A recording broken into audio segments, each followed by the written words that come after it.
Hola familia, mi nombre es Normad, son bienvenidos de nuevo a mi canal. And to my English subscribers, hello family members, my name is Normad and you're welcome back to my channel. If you're just joining me for the very first time, I'm originally from Nigeria and I bring to you content based on how you can obtain your visas, immigration news, and how you can live your best life right here in España. If you think you can relate to that kind of content, please do well to consider subscribing by pressing the red subscribe button down below. Turn on your bell notifications so whenever I post you'll be the first to get notified. Liking this video if you like my kind of content, sharing this content to other people you think may need problem solving videos like this, and leaving your thoughts on the said topic or subsequent videos or topics you would like to see here on my channel.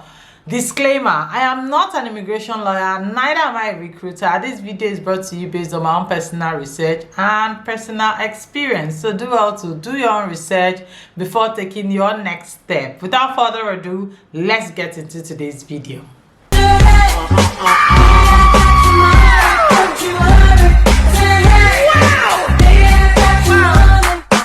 Hey guys, welcome. In no particular order, I want to talk to you about the Spain and the integration, and this is very important because if eventually you are planning to stay here for longer, you would like to, be more in sync with the Spanish people, of course. So yes, number one is that the Spanish society is an aging society, or will I say there are older people here a lot more than the younger generation. Unlike in the country where I come from, which is Nigeria, we have more of a younger population than the older population. So when you're here, you see a lot of old people, and that's why here jobs like caregiving jobs are actually very rampant. We have a lot of vacancies in that sector of the economy, because you're in a society where we have more older people.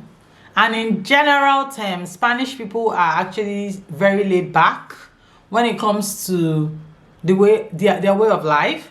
So when you see an old person or even a middle-aged individual maybe in front of you in the supermarket or in the store somewhere, you're trying to buy something and you want to pay, and there's an older person in front of you, you have to be patient enough to wait for your own turn, because you know how old people do. Old people might just stay and be exchanging pleasantries. They might just stay and be discussing something not pertaining to what they are buying, and this might piss a lot of young people off because the young people are always in a hurry. So if you're coming from a country like mine where we are always in a hurry, like, please, when you come to Spain, you have to learn how to chill. You have to learn how to chill. Like, even this one affected me when I came here first, because I was like, wow, these people, you see somebody will just be gisting away. How is your family? How was your vacation? And there's a long queue behind you, and like, you want to leave this place so bad. Like, you cannot be in a hurry in Spain. That's just what I want to tell you. You cannot be in a hurry in Spain. Once you come to Spain, forget about being in a hurry, because you will not be able to be in a hurry. Spanish people are very laid back. They will answer you when they will answer you. If you like, be in a hurry. If you like, don't be in a hurry. If you like, throw tantrums, they would answer you when it's your turn. So whenever it's your turn, you can hold the line and discuss. They don't see it as anything here. So don't come here and think you can be in a hurry, because it's not going to be possible. That's number one. Number two, when you come to Spain and maybe you are invited out, understand that having been invited does not mean that the meal is going to be free. Whenever you're being invited by a friend, a colleague, an enemy, make sure you go with money, because usually Spaniards will definitely invite you for a beer, coffee, all those good stuff. But when you are going, understand that it's actually going to be paid for by you who is going, because they believe that everything has to be shared. So the person who invited you will actually pay for his, and you that was invited will pay for yours. Nobody's going to pick up your bill. So if you're being invited to a cafeteria, a restaurante, depending, know that it's going to be paid for by you. So if you're coming from African country, you may not you may find this really weird. Like, this person is one that invited me, because in my country, if I'm invited somewhere, I don't have to pay for any bill. The person is going to foot the bill. The only situation whereby you are not going to be paying for a bill in Spain is if the person states in that invitation or says with his own mouth that, oh, you don't have to worry about paying, I will pick up the bill. Then you know that, okay, this bill is going to be sorted. But a situation whereby a person just tells you, oh, let's have lunch sometime, or let's have coffee sometime, and they fix a date and you come there, please go with money. Don't go and get embarrassed because you didn't come with your money. After you finish eating, it is expected that you guys will put money together and pay for the bill when the bill is brought. So it will be very rude of you to be looking at the person who invited you and be like, I didn't know I had to pay, when that is just the social culture here. Like, it's just the norm. So I'm telling you, if you're hearing for the very first time, know that if you don't have money, it's better to excuse yourself from that invitation and just state that, oh, you will not be available, or maybe something came up, or you're not chanced, than for you to go there without having any form of dinero. This one will also follow a lunch date or a dinner date, or just a brunch date in particular. And that is after you finish, having lunch or dinner or whatever the case is, or tea with a particular individual. It is considered rude in Spain to just, leave the table because maybe you're done eating. It is considered rude. There's something they call sobremesa. And this sobremesa is the conversation that usually occurs after you guys are done eating. And it is very important for you to stay back and just have little chit chats here and there before you finally, and this would linger, or it can linger for 30 minutes, 1 hour, as the case may be. But that is just the social culture here in Spain. So if you are a newbie in Spain and you get invited, know that you need to stay back and just talk about just little chit chat here and there before you leave. Like, it should be very polite if you do this. If you don't do this, people will consider that you have, mala leche. You're very rude, and they might not invite you next time. So take this cue and understand how to, have chit chat here and there after you finish eating. The fifth one will be that Spanish people use endearing words very well. I don't know if I've actually met any other people that use endearing words as much as the Spanish people do. So several in English, it will be polite for you to use please before you ask somebody for something, or if you're requesting for something, and thank you at the end of a sentence. So, but Spanish people don't always use please and thank you. So, but they can use they can say those things. They can make that request in a polite way instead, like using si puedes, like using cariño, mi vida. So if you go to the supermarket, go to the malls, go to anywhere, the gas station, wherever you go, you will always find out that the dependientes, or the people who actually will attend to you, will definitely not call you sir or ma. They will call you cariño. They will call you mi corazón. This was very, very funny when I first came here, because I'll be like, why is this person calling me this? Like, does this person know me for? Don't think that these endearing words is because they have an affection for you or they know you in their former life. No, that's not the case. The case is that this is just how they are cut out. This is just the way they call people. So they will call you, oh, do you want, if they want to ask you if you want this or if you need their help, they might be actually telling you, they might actually use these endearing words. They always do this. And it does not mean that they love you specially or they want to have a relationship with you. It's just a way of being polite. So Do not be scared or run away from see these words of endearment being used on you. It's just very normal here, and you have to accept it. They said, if you go to Rome, you behave like the Romans. And at some point in life, when you've stayed here for longer, you find out that you start using those words yourself. So the next one I'll be talking about is in a social situation, maybe like a party, a house party or something like that.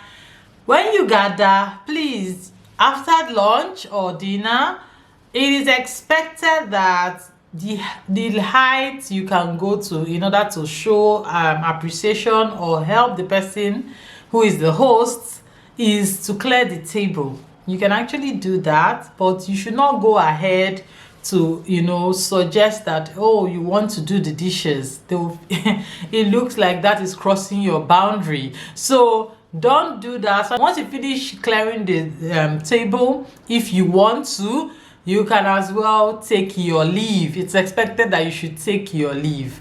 Don't overstay and start doing dishes and all. In some other parts of the world, these doing the dishes might be a welcome idea by the host, but in this part of the world, doing the dishes is not welcome at all. So if this is you, don't offer to do the dishes in a Spanish host house. Next one will be when you come to Spain, you may need to understand that Spanish people eat 4 times a day. So we have breakfast, lunch, then before dinner we have merienda, which is like brunch, then we have dinner.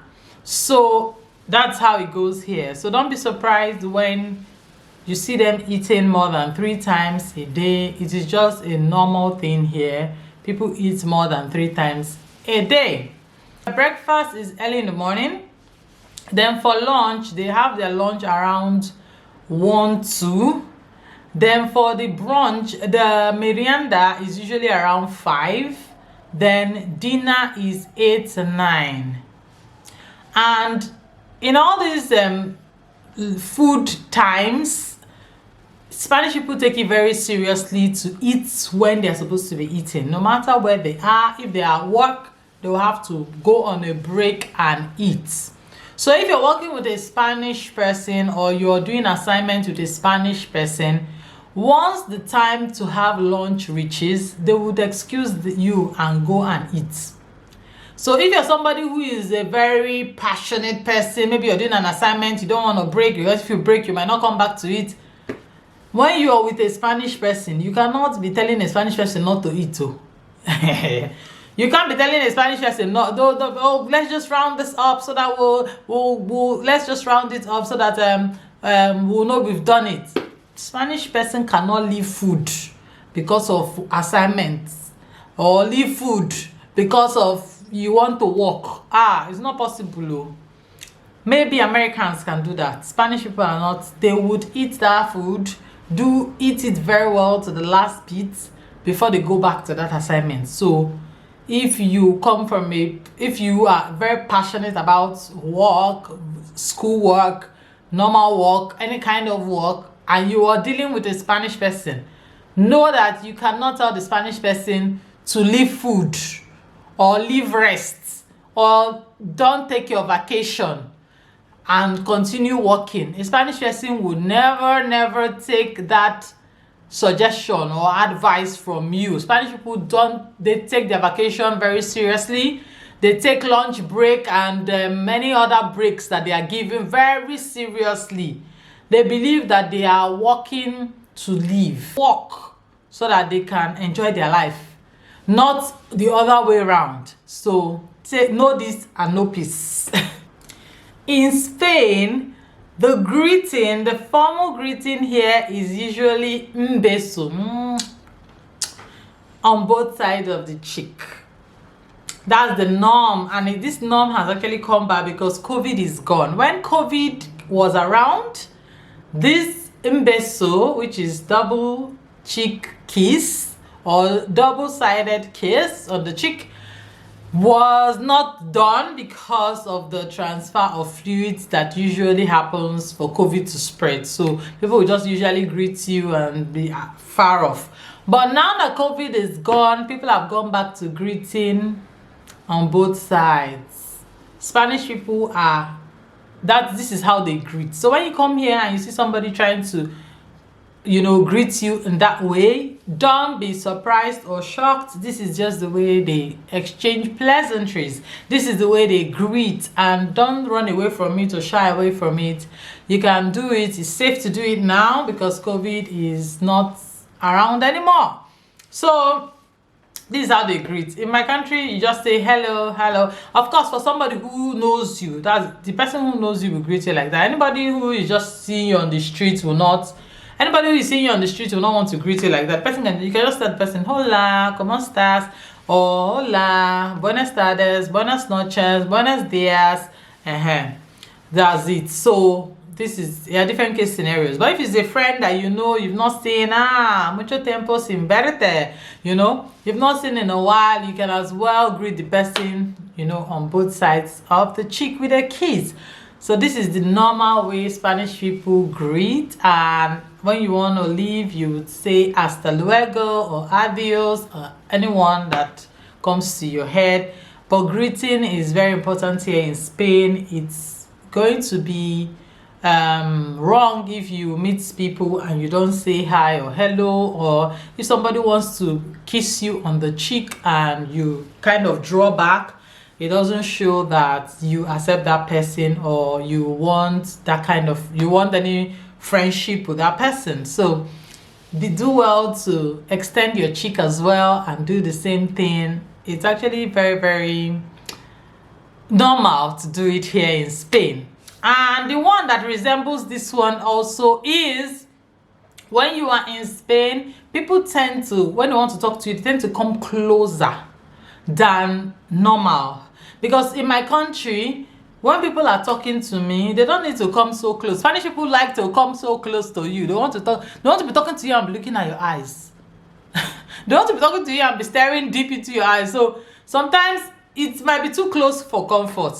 For somebody coming from a country where people will talk to you not at the normal, distance, Spanish people, they come close to talk to you like if they want to whisper or something like that. But this is just the way they talk. They feel they want to have a connection. They want to know that you're listening to them. They come so close to talk to you. So it is a normal thing, guys. So don't run away. Maybe somebody is coming close to you, you're shifting back. Somebody is coming close to you, you're shifting back. It is not going to look good or polite. So you just have to accept it because you're in Spain and you need to behave like a Spaniard. So another one I would like to tell you about is the use of usted as against the normal tu that we usually use when you are addressing your mate or when you're in an informal setting. Usually when you're in an informal setting, you use tu puedes ayudar, tu puedo ayudar or anything like that, and it's usually accepted. But when you are talking to somebody who is elderly, when you are talking to somebody who is at least 8 years older than you, or you are in a formal setting, you should use usted. It is very important to use usted. You might not be using this all the time, but don't forget to use usted as against tu when you are in this kind of setting. Last I would like to say here is that bread, la pan, is a very common food here and is usually used as a utensil when you are eating. So if there's a spread of food on the table, you usually have bread at the side of your main plate.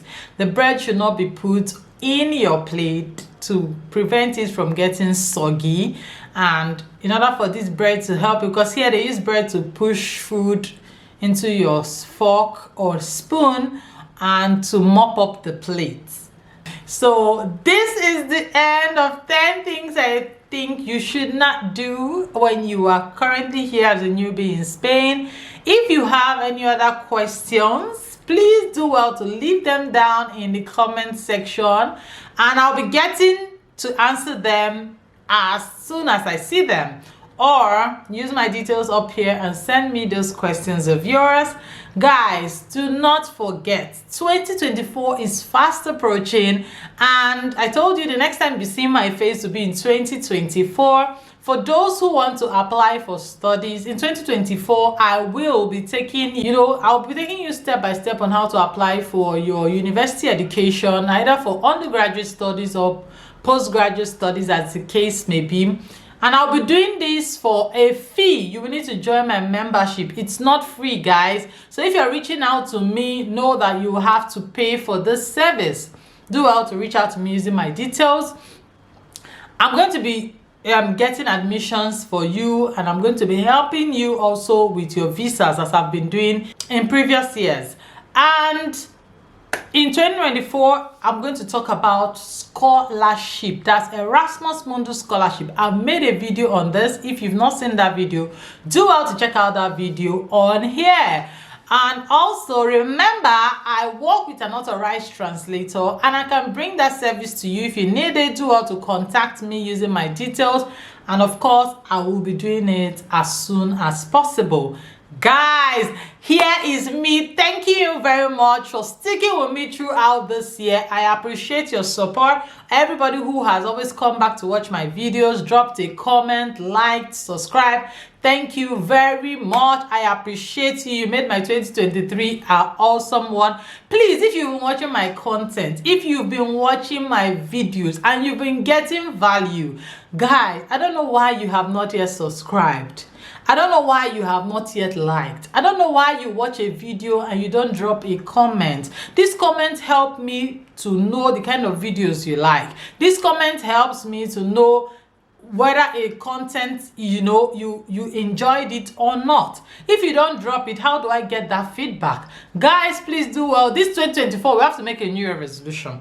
If you're coming to watch a video on my channel, do well to follow due process. And due process is subscribe, like, turn on your bell notification, and leave a comment. It's very important to help my channel. All right, guys, here is me wishing you a very favorable 2024, one that would help you accomplish that goal you have set out for yourself. I pray God will make this possible, and I'll be seeing you in 2024. Remember, do not be a stranger. Watch these two videos after now. Hasta luego.